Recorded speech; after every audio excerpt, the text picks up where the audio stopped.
Alright, welcome everyone to my third daily edition. In this daily edition, I'll be giving a brief summary on my De3. So, the topic for my De3 is going to be how to build a website based on the Amazon Web Services. Now, there are three main steps in creating this website. Because AWS is created in the way that making a website is relatively simple, there are only three steps. Firstly, we need to pick our engine. So there are two main engines that I want to focus on. First is WordPress and second is LAMP.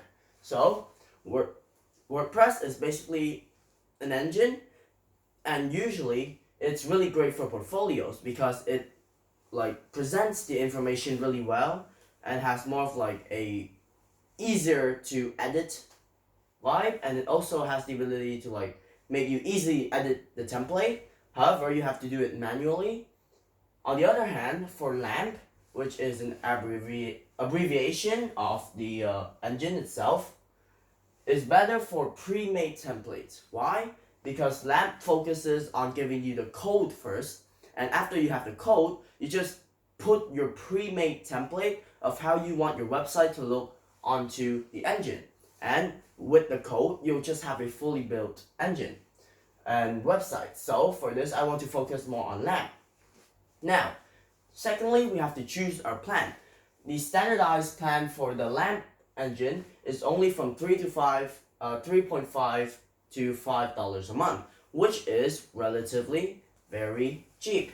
Now, comparing this to building a website on your own is really cheap, because if we have to build a website on our own, it'll cost around $1,000 to $2,000 depending on the complexity of our website. So the idea of $3.5 to $5 a month is really cheap. So for a year, it's only $60. Now, lastly is getting our address. You ever see those www.youtube.com, for example? So YouTube is their address. Now, an IP, it just basically means their identification number. It's like our identification code or zip code. An IP is basically a registry on what your computer is, it's basically the name for your computer. And the web domain is the YouTube part in the www.youtube.com. It signifies that this domain is yours, is your name. And depending on the name of the domain, it can cost it cost varies. However, if you do it directly on AWS, you don't really have to pay anything as long as your name is original.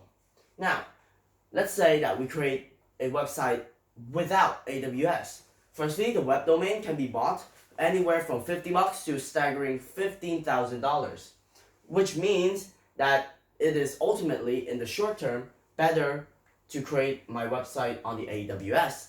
So that's all for this D3. Thank you so much for listening and have a great time.